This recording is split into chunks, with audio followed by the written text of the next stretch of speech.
ಮಲೆನಾಡಿನಲ್ಲಿ ಭಾರೀ ಮಳೆ ಹಿನ್ನೆಲೆಯಲ್ಲಿ ಆಶ್ರಯಕ್ಕಾಗಿ ಮನೆಯೊಳಗೆ ನುಗ್ಗಿದೆ ಬೃಹತ್ ಕಾಳಿಂಗ ಸರ್ಪ.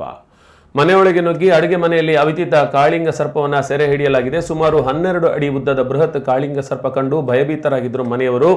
ಎನ್ಆರ್ಪುರ ತಾಲೂಕಿನ